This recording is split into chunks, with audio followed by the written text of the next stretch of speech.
We're at downtown Detroit's Motortown in the shadow, really, of the the Renaissance Centre, as we are ready to go qualifying with a couple of 15-minute sessions for the IMSA WeatherTech SportsCar Championship. We were here last year with the Michelin Pilot Challenge as they took to the streets, this brand new street circuit, for only the second time of use for IndyCar and IMSA.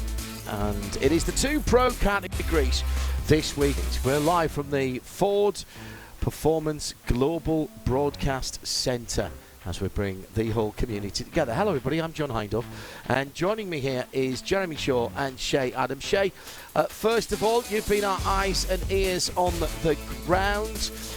We've had a couple of practice sessions so far, but let's quickly get to the small but perfectly formed two-class grid with a couple of changes, notably if we start in GTD Pro in a moment or two, because we're in downtown Detroit for this Detroit street circuit. As we mentioned earlier on, it is new track with just 9 corners and just under 1.7 miles. An interesting pit setup with the pits split one side and the other, and there is a right-of-way issue there as well, which I'll talk about. Action areas at the first corner, 90-degree left. At that very tight hairpin at the bottom of turn 3, which was a big action area last year with the Pilot Challenge cars. And then another overtaking area at turn number 8. Shay, take us through the changes in GTD. We've got 2 Lexus again. They doubled up in GTD on the streets of Long Beach. It's the GTD Pro category they've doubled up in this time around.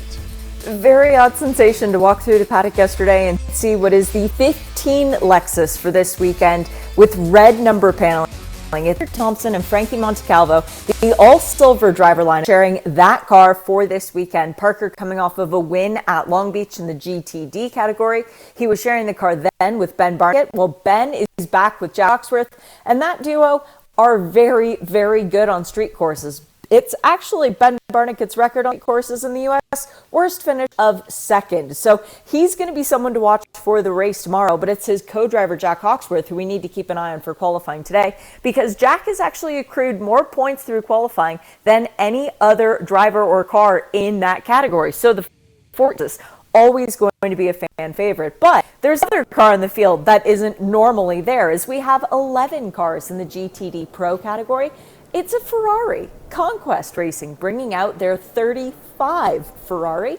It's normally the 34. It's Albert Costa once again, but this time he's with factory ace Daniel Serra, and they have been very quick so far. Through the first 2 practices, they turned more laps than any other GT car at 126. Compare that to the car with the fewest, that would only be 80. So it's a big discrepancy there. Ferrari have been quietly going their work. They're here for one reason and one reason only, to win this race.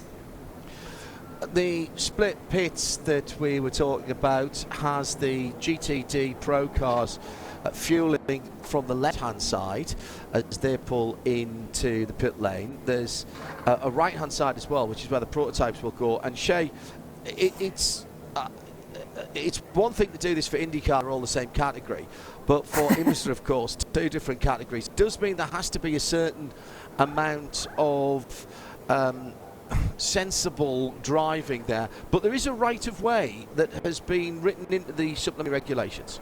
Yes, and it's really more of an issue for the practice sessions, because in the race we shouldn't see all the cars coming in at once. Hopefully, if there's a caution, when there's a caution, let's be realistic, then in separate, GT Pro first and then GTD Pro. So there will be a nice little break there, but right of way given to the prototypes. Now the prototypes are all on driver's right as you enter the pit lane, all the GT cars on driver's left. The interesting thing about walking this pit lane yesterday, there is a giant gradient and a slope heading downwards. And if the drivers of, remember this, the 6 Penske Porsche and the 31 Cadillac from Whelen, and on the other side, both of the Lexuses, do not keep their foot on the brake during their pit stop, the car will roll forward while fueling, and that will be a penalty. Now, because the pit boxes are 37.5 feet long, yes, I said that correctly, 37.5 feet long, compare that to 21-foot long pit boxes, which is what we've been using all year long. There's no wiggle room for working outside of your box or for the car moving while you're doing service on it. So the pit officials will be very diligent about it during this 100-minute race and should just be the one stop. Air temperature 24 Celsius, track temperature 17 Celsius. So, not hot, but not cold either. Jeremy Shaw is the third voice in the Ford Global Performance Global Broadcast Centre. First time for the WeatherTech cars here, Jeremy, so we've not got much data to go on other than the two practice sessions. We had Pilot here last year, of course, and actually I thought it provided some pretty decent racing. I agree with you, John. Yes, absolutely, it did last year. It was very entertaining, sometimes a bit too entertaining from some people's perspective, particularly Rob McGuinness, who ended up with a lengthy depression afterwards. But look, it's a very different kind of a track, and some of the teams here expected to be kind of similar in some ways to Long Beach. They now know that it isn't. No similarities whatsoever. It's a lot bumpier. It's very, very tight indeed. Almost all the corners here are first gear at 90 degrees, and it's a very different challenge indeed. And the main straight, the longest straightaway, which is where the cars will start the race, but not where they will finish. They will finish in front of where the pit lane is, but they will start on the backstretch. The backstretch is super long, but super bumpy. I think we're going to be seeing pretty much all the cars following in a train down the left-hand side of that long Jefferson Avenue straight, because it's slightly less bumpy than the other side. I think practice this morning showed that it's pretty much a one-groove racetrack, and if you get offline, it's very, very slippery and even more bumpy. So I think track position in the race is going to be critical. Therefore, what we're coming up now for qualifying is going to be absolutely crucial, I think, to probably the outcome of the race, let alone determining the pole positions.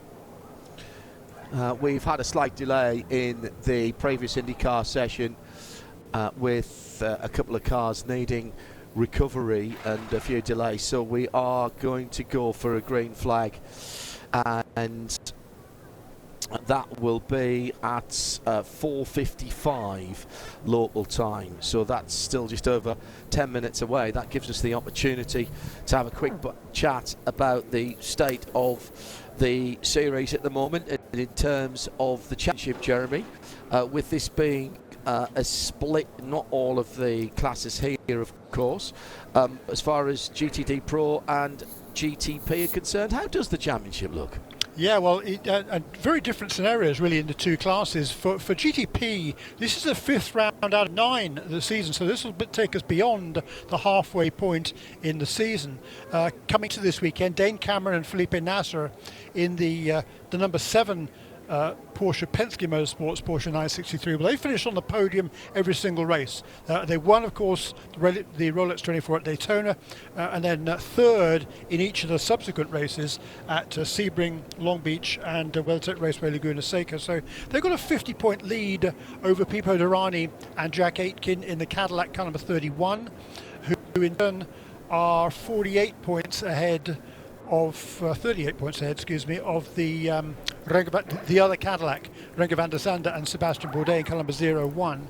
In the Manufacturer Championship in GTP, Cadillac has just a 10-point edge over Porsche. Acura is a distant third, and then BMW behind them.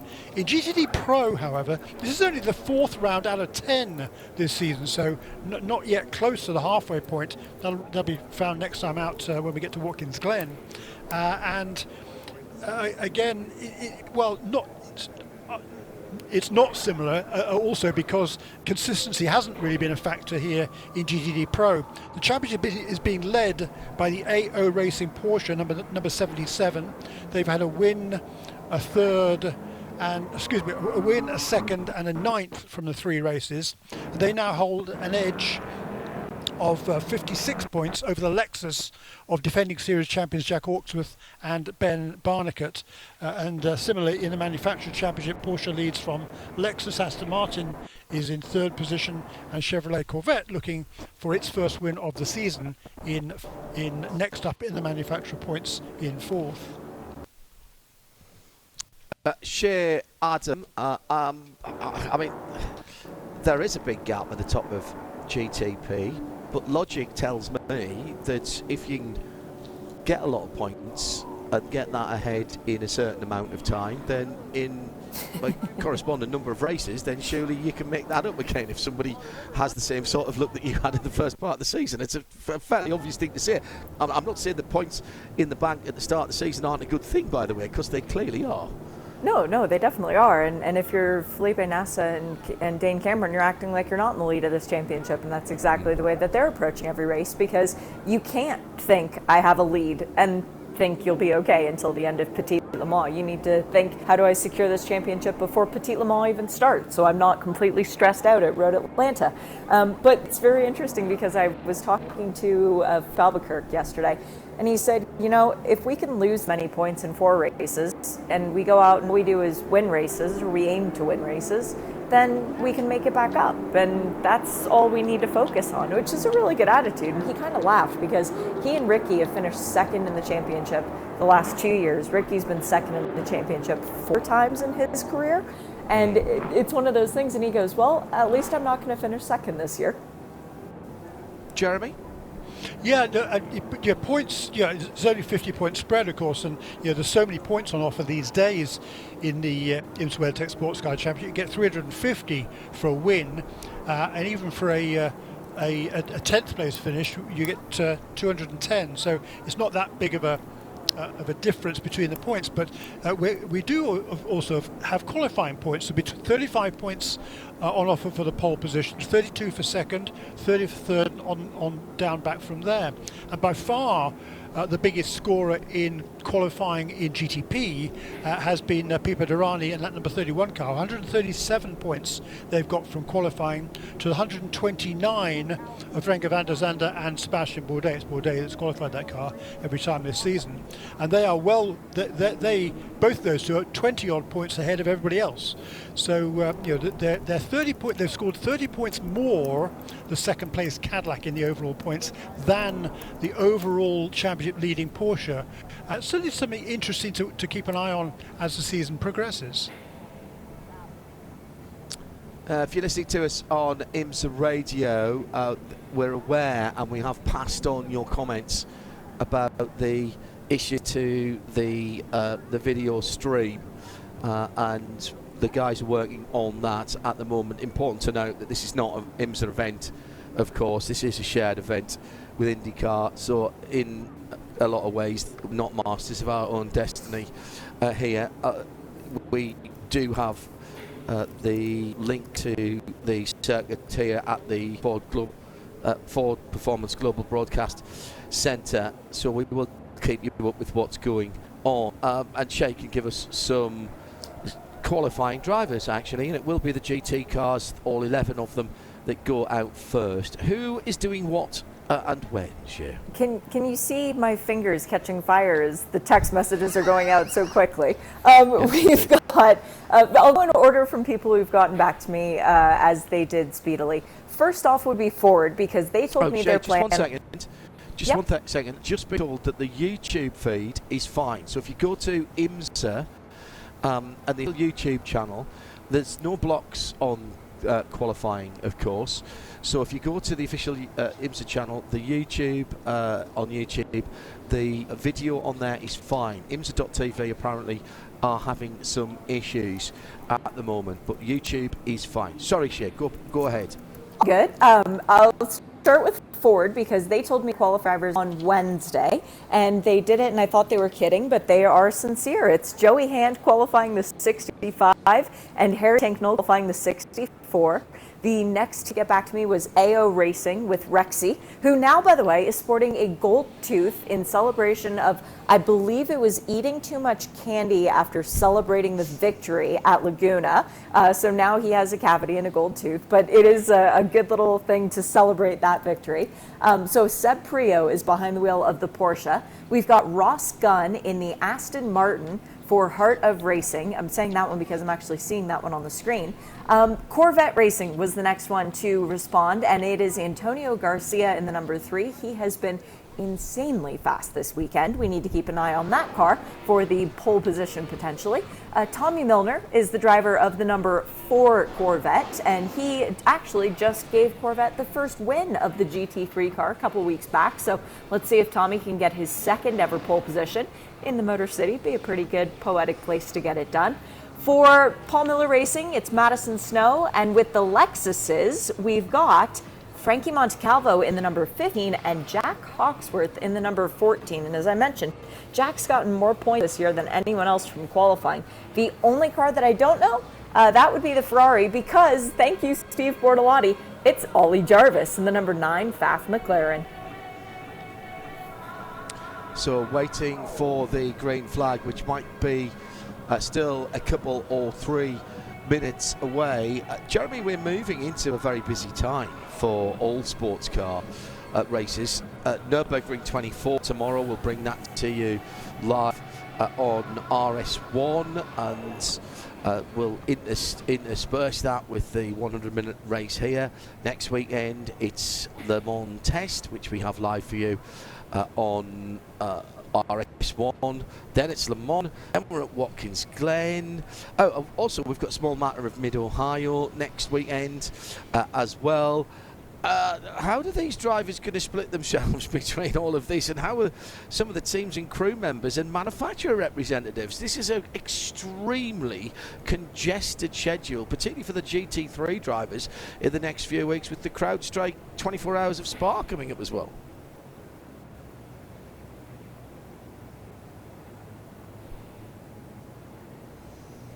So it is a good time to be involved in sports car racing. Still waiting for the green flag at the radio if you want to get in touch with us. And once again, if you're struggling to get the pictures at the moment, if you go to the official YouTube channel of IMSA, you should be able to see pictures there. And there's no blocks, by the way. So we are working on getting the video up on IMSA TV as well, is what I'm being told. So Jeremy, what sort of time should we be looking for here in this session, taking the first practice into account? Yeah, good question actually, because we've had 2 practice sessions as we've already heard. The first one was first thing this morning for an hour, then an hour and a half after that. Interestingly, however, there was nothing on the track in the interim, apart from sort of parade laps or something like that, but no race cars are on track. So those 2 sessions, I mean, IMSA was track sweepers this weekend. The track was really, really dusty at the beginning of the morning. The fastest time at the end of the first session was a 106.899. It's an average speed of just over 88 miles an hour. Improved upon that by only half a second to be the fastest in the second session was Philip Eng right towards the end of the session in number 24 BMW. He turned a 1 minute 6.348 to be the fastest time. And I've been canvassing various teams up and down pit lane, and nobody really knows what to expect. I mean, the sims, the teams had a sim program they were able to gain some information from, but as all the engineers have told me, that's one thing. You only find out what it really is when you actually get it. And I've been asking people, what time can we expect in qualifying? And I haven't really got a straight answer, but most people think it'd be low 5s or possibly even high 1 minute 4s in this session this afternoon. So that's what we'd expect for the GTP cars. For GTD Pro, the fastest time so far as a 109.6. That was behind the number 4 Corvette, Tommy Milner.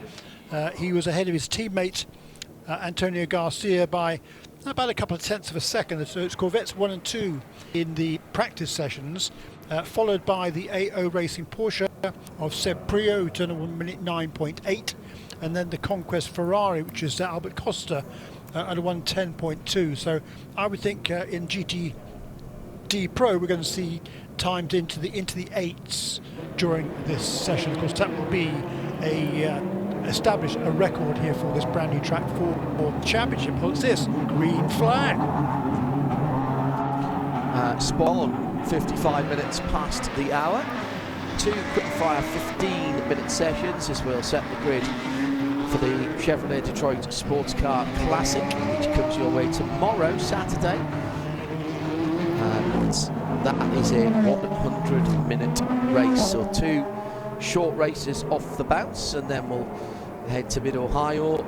WeatherTech not at Mid-Ohio, of course. This is the this will be the feature race for the Michelin Pilot Challenge, who were here on there last year, so it's a little bit of a change around.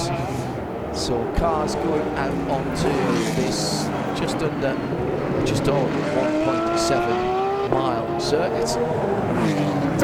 Madison Snow for Paul Miller Racing, Tony Garcia for Corvette in the number 3, Tommy Miller in the 4, Ollie Jarvis in the Fat McLaren in the number 9, Jack Hawksworth in the 14, Vassar Sullivan, Frankie Montecalvo in the 15, Ross Gunn and Hartley Racing Aston, Daniel Serra behind the wheel of the Ferrari 296 for Conquest in number 35, Harry Tinknell and Joey Hand for Ford Multimatic, and Seb Theo for AO Racing, the gold-toothed AO Racing Lexi number 77. And these lap times will come in thick and fast. And it is the number 77, I think, that sneaked out first, coming down the long back straight at the to finish the sector, the first sector, now heading down to the hairpin, and we'll give you some times. The 1:29 that's just come in is, I don't think that's going to be representative, through the hairpin and turning right-handed through turn 4. Very tight, very compact, not a lot of places to pass here, but it does make an interesting qualifying session here, Jeremy. And it does have echo, I suppose. It's in the same sort of area as the old F1 was, although it's not using all the same streets. Yeah, this section that we're watching the AO Porsche come down, that was kind of where the old track was. I went to some other races here on this track back in the F1 days. I tell you what, it was a sensational racetrack. It was very different to what we have now, but it was really, really well liked by everybody. It was pretty bumpy, but it was a real challenge for the drivers. And I'll tell you what, I'll never forget around 2 minutes turn, which is now I think where the IMSA paddock is. There was a long, kind of, not really hairpin, an open hairpin left, if you like. 180 degrees, long left-hander, and the sound of Ayrton Senna in particular, on and off the power, just keeping the turbo spinning on the Lotus through there, was a sensation. Something I would never ever forget. It was glorious to listen to, and a real challenge. But yeah, they're a different track now, but it's still, it's still got some interesting characteristics. Thanks to Nigel Dobby, who tells us that it's into TV is up and running with the sound running. You've got 11 minutes to 21 seconds, 20 seconds, 19, 18, 17 for those perhaps who are listening on RS2. If you're back with the challenge and you're moving around. It is the Conquest Racing Ferrari that is at the top of the times with the 1:15.106. 2 Vassar Sullivan cars, if you are just joining us, talking about this earlier on, they've been doubling up. They entered 2 GTD cars at Long Beach where there was no GTD Pro. They've entered 2 GTD Pros here where there's no GTD AM, effectively, as we come down under 11 minutes. And Tommy Milner gets a result for Corvette. They have been struggling for a bit of pace in the early part of the season with this relatively new GT3 R, 1:14.579, 3/10 second quicker than Jack Hawksby in the number 14, the full season Vassar Sullivan RCF GT3. The new car again being practicing at various circuits around the world. Some more leaked, I use the word leaked advisedly, some more video that was out, I think they were at somewhere in Europe, weren't there? Was it in Spa? Have I made that up? Anyway, I saw some camouflaged pictures of the camouflaged car in black and white. We don't even know what it's going to be called yet, whether it'll be a Lexus or a Toyota, but it is effectively the replacement for this RCF, which is now, Jeremy, the most experienced GT3 car in the field, shall I put it that way? Yeah, and but they're still learning things about this car as well. That's the amazing thing. And I go back to the old Formula 4 days where Ralph Furman used to come out with a different car every year, and not always was it faster, but it generally was. And yeah, GTD nowadays, it's every 2 years I think they like to bring out a kind of Evo. So at least not every year, but as you say, that Lexus has been around for a long, long time, and it's still a very, very effective tool. Won the championship last season, second in points coming into this weekend, and there's Jack Hawksworth at the moment, second on the charts to Seb Prix in Rexy, the Tyrannosaurus Rex Porsche. It's going to be interesting to see, John, with I talked about it earlier on that we had 2 sessions this morning, 2 practice sessions for him, so with nothing in between. But since then, and coming into qualifying now, with the Indy Next cards were out, Indy Lights as they used to be, and then of course there was a first practice session of the weekend for the Indy cards as well. So now there's a good bit more rubber laid down. It's going to be interesting to see with the GT cars out there what effect that is going to have for them. After what they were learned during the first 2 practice sessions. Shea Adam keeping an eye on the time. We're still a little way away from FP2.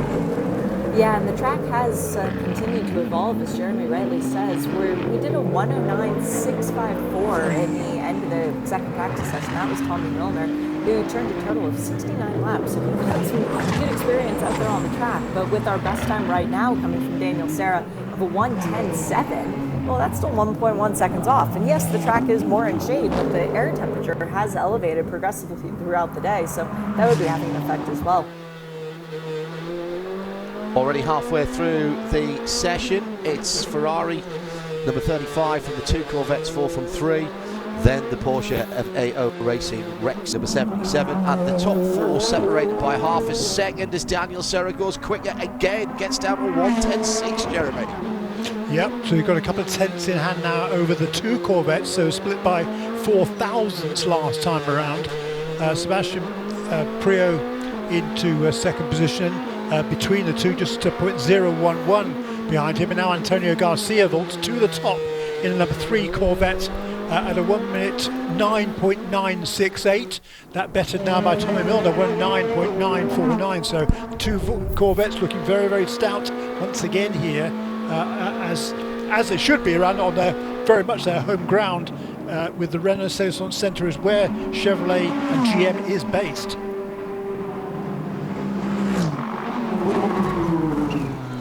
Times now coming down to what we expected. There's a quick time from Milner. That 109.949. Corvettes first and second. They'll be loving this, literally in the shadow of their global headquarters. Ford, of course, are on the streets as well at the moment.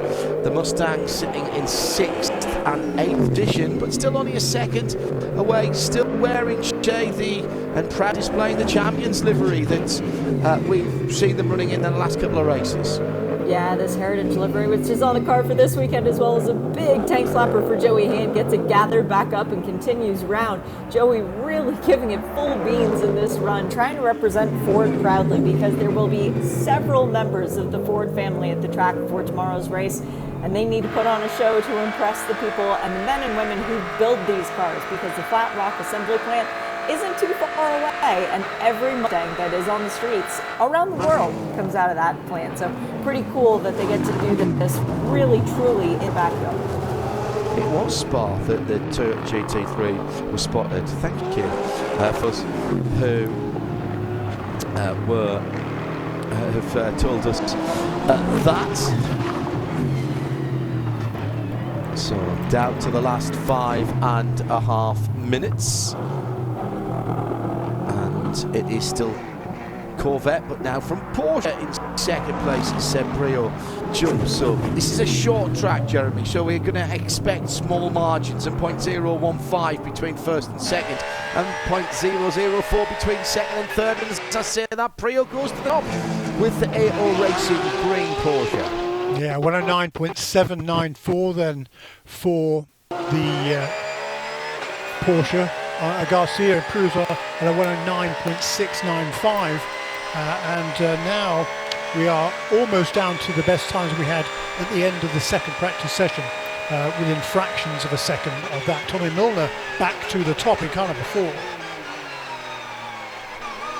This is not over yet. Tribute to the Michelin tyres, by the way, as well as the drivers that are showing consistent pace all the way through as the VP fuel is burning off. The cars are getting lighter.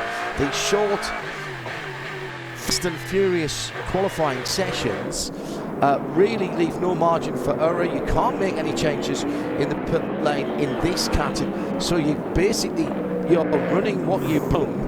So they send you out there as a team, and it's up to you. And that was a Lexus just brushing the wall and taking off some of the branding. The Michelin guys will be delighted about that, because they've just taken a bit of Firestone branding off the wall. Thank you, Jack. Yeah, I mean, that's what it takes. Jack, yeah? It's Jack. Yeah. That's what it takes around here. If you're not shaving the walls, you're not going fast enough, because you're not using all of the racetrack, particularly in GT cars. So now we're getting down to faster times. Antonio Garcia finally eclipses the best time from the morning practice session. 109.4 now for Antonio in car number 3. Seb Prix is going quickly. Jack Hawksworth is going faster. Well, he was purple in the middle sector a lap or so ago.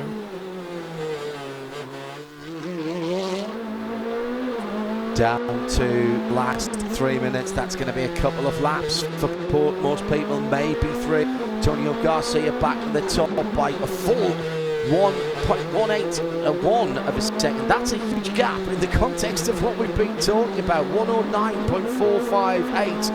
What a bizarre weekend this is for me, having to get my head around a 109.458 lap time, and 8:10 was the qualifying session that we were working on at the Nürburgring earlier on today.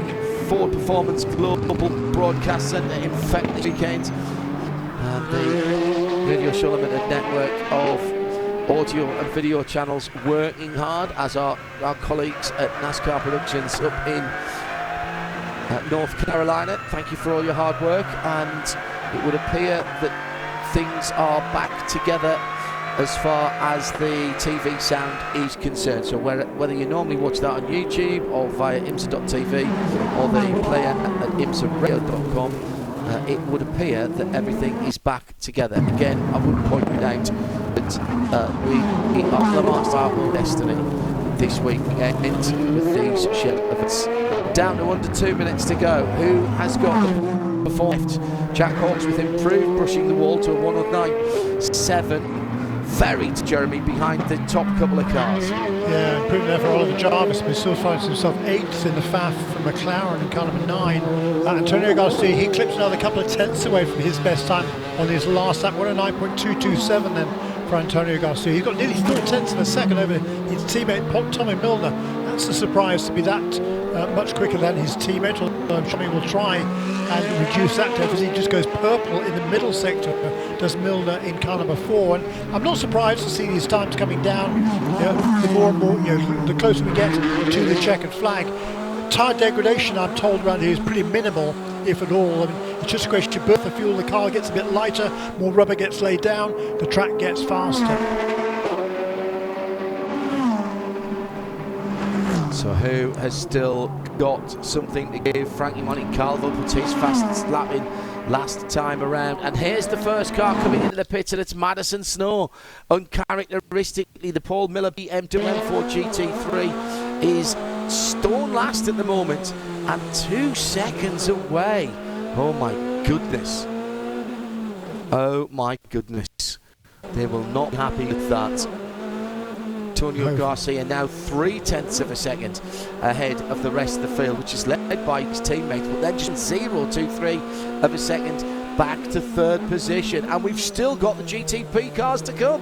Yeah, Jack Hawksworth there snuck in between Tommy Milner and Seb Prix. There wasn't much of a gap. Prix, though, is in the pits. The best he can end up is 4th position, just a couple of seconds to the checkered flag, John. Shea Adam watching this one. Oh, very, very long for the number 4 car. Thought he was going to hit the wall there in turn 2, but somehow Milner got it turned around, and I don't think he's going to improve here. No, he did improve on that last lap, though. He got down to 109.428, still 0.2 of a second, however, behind Antonio Garcia. Time has elapsed. Let's see who is on a lap. Calvo has taking the checkered flag. Daniel Serra's so on a has good Ollie lap. Jarvis. He'll be up better than 8. Serra is on a good lap. Where is that Ferrari coming round at the moment? The number 23 car will be the 3rd to last car to take the checkered flag, just coming through to turn number 8 now. Corvette coming to the line is the number 3 car. That's just ahead of Daniel Serra, and goes to the top. Antonio Garcia can't keep a good man down, Jeremy. He is absolutely on form this weekend. Yeah, and that's a tremendous lap by Antonio Garcia, fully 0.3 and change quicker than his teammate Tommy Milner. So a feather in the cap there for Antonio Garcia. What a tremendous effort in qualifying that was for the Spaniard. This will be his 10th pole position in total. And did the Ferrari improve? No, it didn't. On that last... It did improve. Oh, no, it did. Yes, he did. He came up to 5th position. My apologies, with a 109.799. Really big moment, though, for the number 4, Tommy Milner. As I said at the time, he was very lucky to get, as he turned left off Franklin, I thought he was into the Firestone wall. It is super tight down there. You can barely get 2 cars wide down there. Antonio Garcia doesn't often get qualify a share, and it's been quite a while since he's claimed a pole position.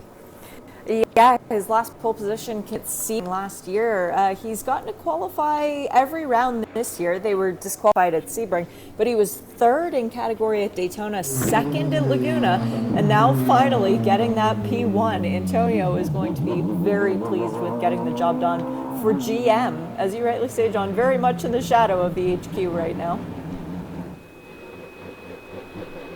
Well, that is going to make a lot of people happy. Headlines for today here on Fast Friday, Jeremy, but they'll want to back that up tomorrow. It'll be an all-yellow front row for Corvette with Vassar Sullivan and Jack Hawksworth on the inside of row number 2. He'll have the Porsche of Autoracing for company, the number 77. Then it's the Ferrari of Conquest and Daniel Serra on the very last lap, gets up to the inside of row 3. Heart of Racing, Aston Martin. So, just for the moment, let's put aside, and I'm not saying this to denigrate what they've done, but 2 Corvettes on the front row, then Lexus, Porsche, Ferrari, Aston, Ford with Harry Tincknell in 7th, Ollie Jarvis, McLaren. So of the top 8 cars, Jeremy, 7 different manufacturers. Yeah, we've got 2 Fords and 2 Chevys. Other than that, it's 1 car per manufacturer, isn't it? And they're all pretty close. Of course, we've got 2 Lexus this weekend. It's a good point. But the 2 Corvettes, though, they got a half a second on everybody else. The Lexus is 3rd, and then from the Lexus back to the McLaren. So Lexus, Porsche, Ferrari, Aston Martin, Ford, and McLaren all covered by just 0.4 of a second. So super tight between 2nd and 8th, not tight at the front. No, that is a big gap. That is a big gap on a circuit that's just over a mile and a half, 1.7 miles, 0.3 there. The whole field now, Madison Snow a little bit off the pace, so they're clearly not happy. But you can go down to 8th position and still be within a second. Not a great qualifying show for Joey Hand or Frankie Montecalvo. They didn't seem to get up to pace in the Ford number 65 or the Vassar Sullivan Lexus number 15. No, but for particularly the 65 Ford, they weren't expecting to be qualifying up the front, or the 64 actually. They'll be pleased with the time that Harry managed to get out of the car, particularly after all the issues they had in FP1, where they spent a significant amount of time back behind the wall. Frankie is a silver-rated driver, and he'll freely admit he is the silver-rated driver of the field. His co-driver Parker Thompson also, but Parker is usually the finishing driver. So Frankie, to be 1.3 seconds off of Antonio Garcia, not a bad deal, especially considering everybody except for Joey Hand learned the track today. Joey did the pilot race last year. 0.3 seconds off, and it was what, 0.8 off of his teammate Jack Hawksworth. Hey, if you're off of Jack in the same car by less than a second, that's a good day for me. Yeah, I'm not going to argue with that, Shay. Absolutely right. I'll tell you what, Shay, you and I chatted earlier on today, and we had a conversation about the Chevrolets. Tell me what you told me earlier. They didn't have high hopes, and were putting it all out on the table and showing their hand, but they thought everybody else was going to rise up and pass them. Yeah, and my response to that was, yeah, right. I mean, we never see in practice what the Chevrolets have got up their sleeve, and yet we did find it this morning, and no surprise at all to see those two Corvettes at the front of the pile here in qualifying, John. Thank you, Jeremy. I don't know, honestly. Look, they've got the result that they wanted. I suppose how they get to it. We used to see this even in the GTE days, didn't we? Where the early sessions for all of the GTE cars, you never really saw the pace of them. Of course, in those days they were using confidential tyres and potentially 3 different tyre compounds on the car at the same time. Not the same now with the Michelin control tyre for across the classes. There does seem to be a different way of using the tyres that the different teams and manufacturers go through.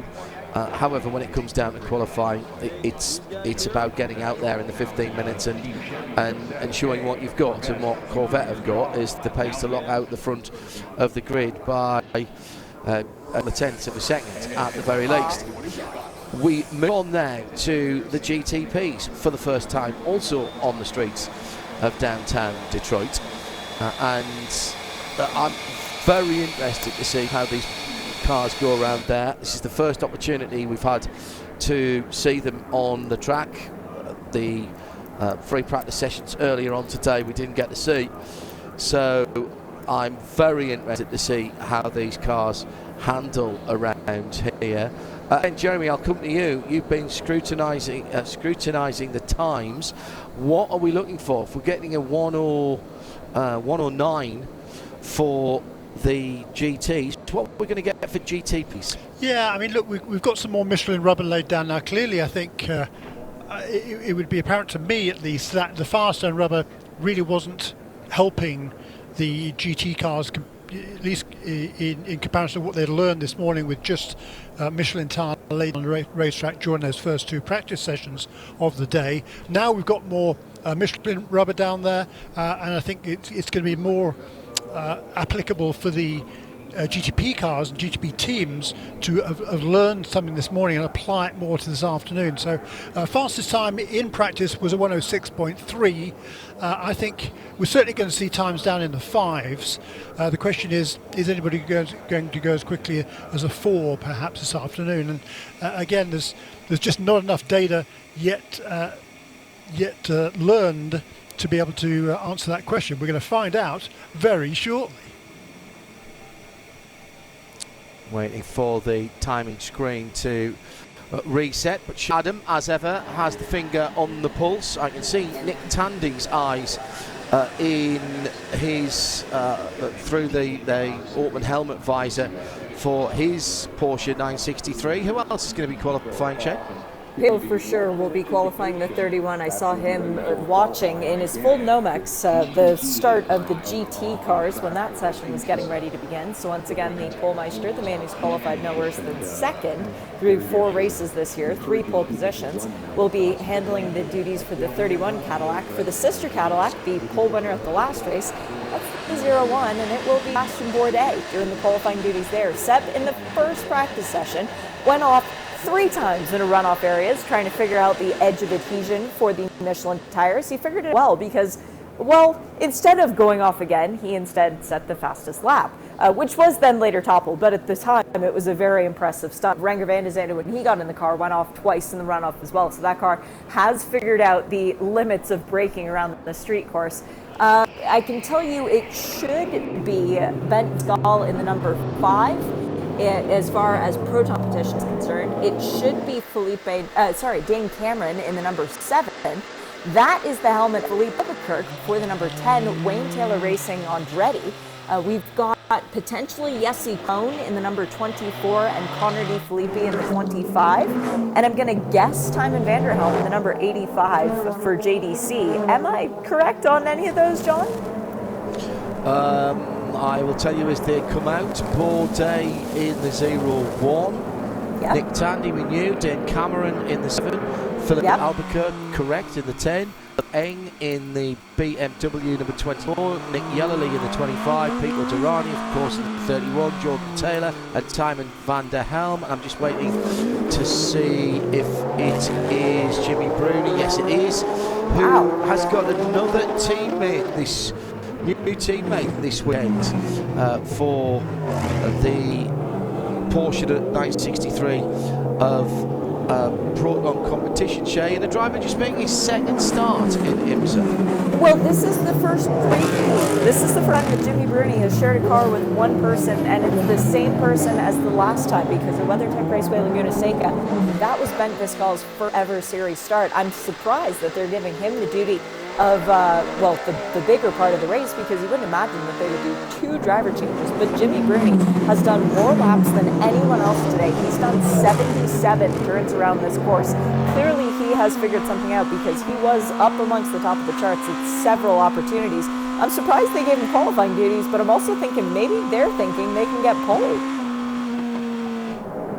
Another 15 minutes. There is a slight difference, of course, with the GTPs. They are allowed to come in and change tyres. Not allowed to do anything else, but you can stick another set of Michelins on should you require them. Yeah, which I don't expect anyone to be doing during this session, John. I mean, I think from what I can gather, most people are probably not going to be changing tyres in the race tomorrow. And if they are, they've already scrubbed the set in during that earlier practice sessions. So, or have another opportunity to do so tomorrow morning in practice if they so wish. They've got lots of track time this weekend for a 100-minute race, which is kind of bizarre, really. Into the pit lane for both of the Porsches, so they are going to change tyres. Right. Bizarrely. Down the right-hand side of the split pit lane, there's no island in the middle. There's a painted island, if you will. They are brand new Michelins that's certainly going on the 7 there, Shay. Yep, and front and rear, which is C, but I suppose you would want to have scuffed in both sets because Penske do like to mix. They did rears only on one car at Laguna and right sides on the other. So it's good to see that they're keeping their options open. And when I talked to several of the teams yesterday about tires, who might do what, Porsche said they would like new tires at some point during the race, but those were the drivers, and the drivers are always greedy. Oh, and now it has switched over, John. Ben Fiscal is qualifying number 5, so it's not Jimmy Bruni. Right. That makes more sense.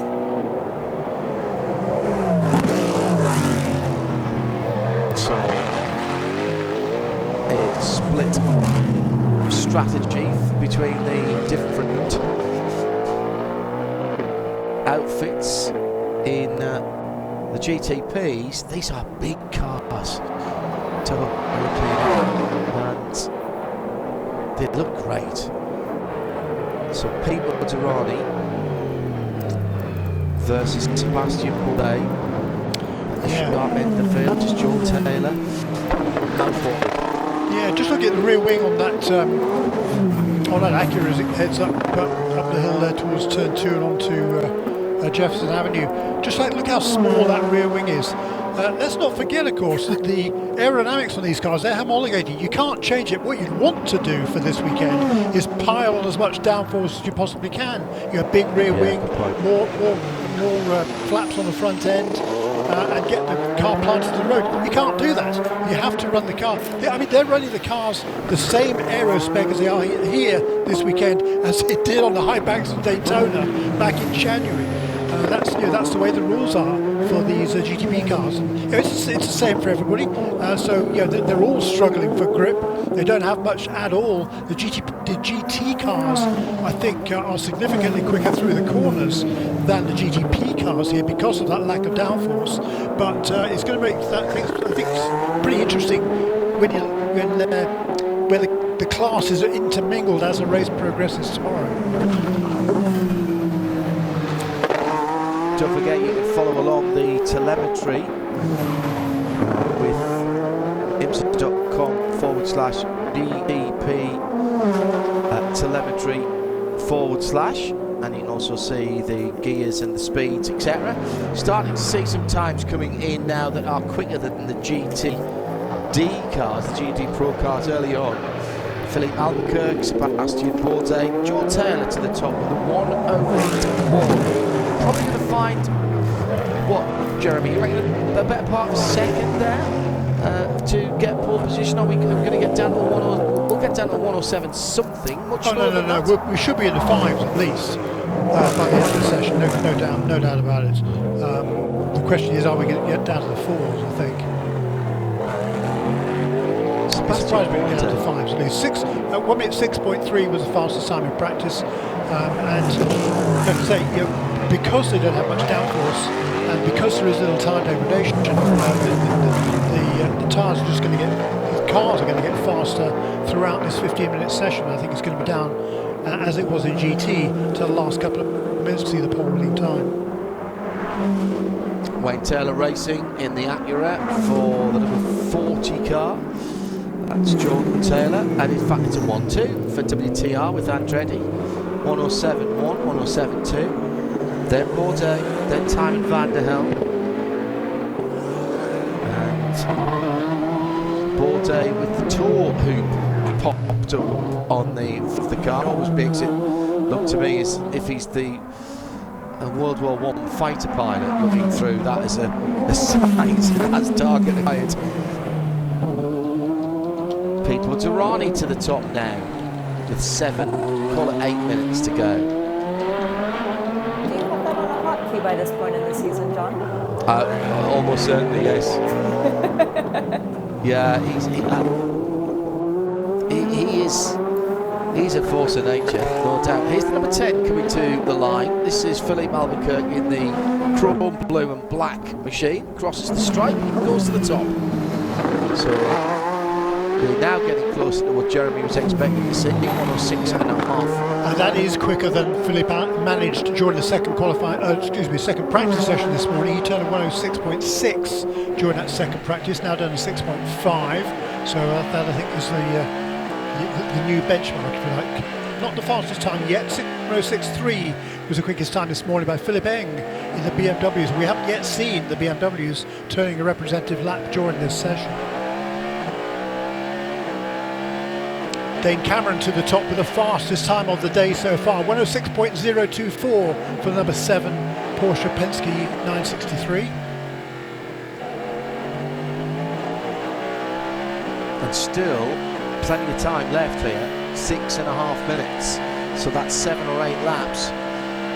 Fastest in the first sector for Dane Cameron, fastest second for Sebastian Bourdais.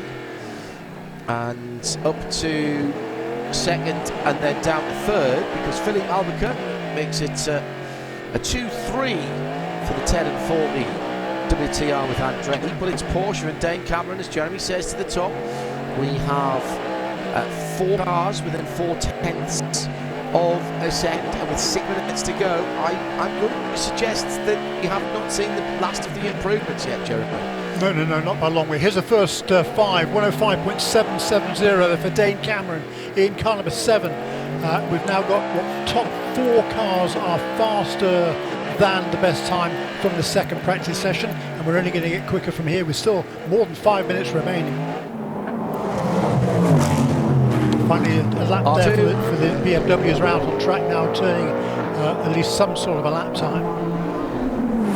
RS2 is IMSA Radio. Timon van der Helm out there for GDC Miller Motorsport, going round the yellow corner, which is the Penske higher corner, and now heading back towards the start-finish line, crossing the stripe for Timon with 5 minutes to go. That bright yellow number 85 car. Nick Tandy with 2 very fast sectors in sectors 1 and 2, but hasn't been able to get the sector 3 there, Jeremy, in the number 6. No, that time by Timon van der Helm, that's a full second quicker than he managed in practice, more than that in actual fact. So good job in that number 85 car. He's only 7th on the charts at the moment, but into the 6s. Now got a second car into the 5s, actually a second and third. The 2 Acuras now, Albuquerque and Taylor, separated by, well, nothing basically. 105.8 for Albuquerque, 105.9 for Taylor, and it's still that time but for Dane Cameron, 105.770 fastest at the moment. And Nick Tandy did improve to 4th position. It's Porsche Penske Motorsport 963 number 7 from the 2 in Taylor Racing with Andretti cars, the 10th and the 40. Those 3 cars are separated all of 0.2 of a second. Actually no, by of 1 of a second, and Nick Tandy is within 0.3 of a second. Timon van der Helm down to 106.657. 3 3/4 minutes to go. All of the race tomorrow live in sound and vision. For those of you in the US, of course, you'll be watching our colleagues from NBC Sports, but you can tune in on Sirius XM on RS2. We'll be here in the Full Performance Global Broadcast Centre tomorrow afternoon. There with Nick Yellowley, still only 8th fastest from number 25 BMW, 1 position and less than a 10th of a second behind his teammate Philippe Egbe. New fastest time is the Cadillac of Sebastian Bourdais once again. 5.762, that's precisely 8/1000ths of a second quicker than Dane Cameron, or is it, John? As Philippe Albuquerque goes second to split the 2. Unbelievable. Now we're down well into the 5s with 1, 2, 3, 4, 5 cars into the 1 minute or 5s. Wow. Sebastian Bourdais to the top, and Tandy, the man from Bedfordshire, the Belgian Bullet, goes to the top with the number 6 Porsche Penske Motorsport, and Durrani's gone off, he spun it. Coming out of the penultimate corner, here comes one of the BMWs. Well done to people to get that car to the wall, but this is going to be an Austin Powers golf cart moment as he does the ubiquitous 26-point turn, and he's caused a red flag. He's going to lose all his times. Well, 2 fastest laps. 2 fastest laps will disappear there. Tandy got through before the red flag, and Dane Cameron's in second. It's a PPM lockout for the 963s. 105.360 for Tandy with 1 minute and 51 seconds, and we're capped down. And there was contact with the wall. Drivers left from Pipo Durran.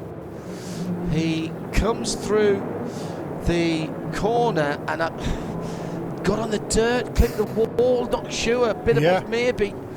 Yeah, definitely. Yeah, he did clip the wall on driver's right, and that looks like he may have broken rear suspension.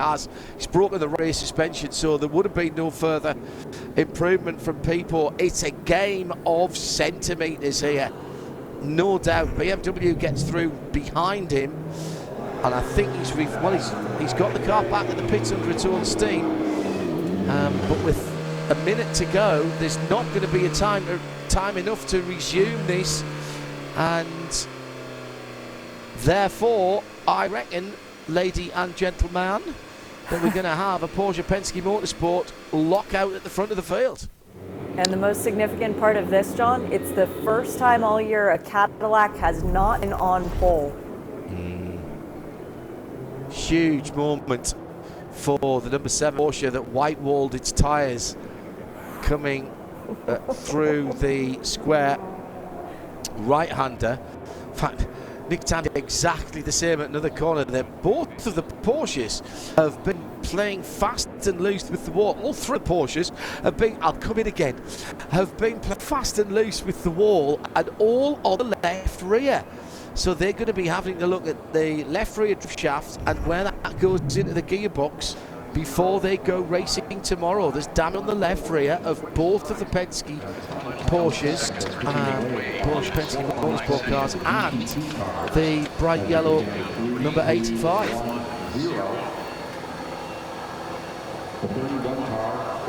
So what do we make of that then, Shea Adam? Nick, from Dane, from Sebastian, from Felipe, from Jordan, from Vic, the top 6. Ben Fiscal in 7th position for that Porsche. I think the only Porsche that didn't scrape the wall, to be quite honest. From Nick Yellerly and then Timon and People, of course, is going to lose two fast times, and that's why the 31 car is in 10th position. There'll be some happy people at Porsche Penske Motorsport Shea this afternoon.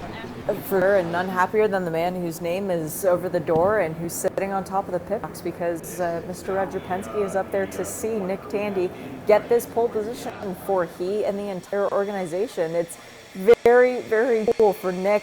His last pole position, Belle Isle 2021, which was not actually a race for points. That was just Nick qualifying best. So if we go back further, it would be the Road Atlanta 6 Hour in 2020. It's been a while since Nick has been able to rack up those poles. Yeah, this is some good news for Porsche as they continue their build up to the Le Mans 24 Hours, with the team decanting to the Circuit de la Sarthe for next weekend's test, and then of course the weekend racing. So let's quickly run through before we sign off here and tell you it is a Porsche Penske Motorsport 1 to 6 7. Excellent, I like that. In terms of getting the numbers right. From Cadillac Racing, the 01 of Sebastian Bourdais, he'll have Wayne Taylor Racing's Acura number 10 with Philippe Albuquerque on board for company. On row 3, it's the team car, Jordan Taylor for WTR with Andretti in the 40, Philip Eng, the best of the BMWs, in 6th position, and those top 6 separated by a little over half of 1 second on the 1.7 mile circuit. Then Ben Fiscal and Nick Yellerly on row 4, Timon van der Helm and Pete Durant. Remember, he loses his fastest 2 times for causing the red flag. We saw a Corvette racing by Pratt Miller lockout on the front row of the GTD Pro grid ahead of Vassar Sullivan's Lexus and the AO Racing Porsche. Some final thoughts from you, Jeremy Shaw. It's tight at the front of both of those, certainly of the GTP, possibly slightly more gap than we expected between Corvettes and the rest of the GTD cars. Yeah, definitely so. In GTD, I wasn't expecting two Corvettes to be that far clear of everybody else, but super tight once again in GTP. Another really exciting session. I mean, up until that last lap that they had, where the Porsches both improved their times, number 6 and number 7. Prior to that, the top 4 cars had been covered by less than a 100th of a second. I think it was ridiculously tight. So I think we're in for an exciting race tomorrow, but brilliant day certainly for Porsche to have both of its 2 cars on the front row. Disappointment for Cadillac, but disappointment also for BMW. Philip Eng, I think, was purple on his sector time on the last lap. He didn't get to the checkered flag before the red flag came out, so that didn't count. He ends up the fastest of the BMWs in 6th position, and having led the practice earlier on today, that'll be a disappointment for the BMW team RLL. on any street circuit, track position is key. So Porsche Penske Motorsport, you've got to say it, their job this afternoon. Yep, they've done the job, and they've got the 35 and 32 points for qualifying. So Dane Cameron and Felipe Nasser will extend their championship lead. They won't see that being eaten into by any of the immediate people following up on them, so that's good news. But this is a race that throws strategy into play, because with a 10-minute minimum drive time tomorrow, anything, and let's be honest, everything can happen. So just because you qualified well doesn't mean you're going to finish well. Yeah, and watch out for people saving towards the end of the race as well, because it will be enough fuel to get you to the end from where you stop, and that might mean no tyres at all for either of the classes. We'll take you through the Porsche keys to the race in Michelin Countdown to Green. My great thanks to Shea, Adam and Joe Shaw for joining me in the Ford Performance Club Broadcast Centre. Rob made sure that our audio got to the world on RS2, and hard work as ever by our NASCAR Productions team, who got the pictures out to the world. We'll be back tomorrow for a 100-minute race, and we'll be on Sirius XM as well if you are in the US. Bye for now.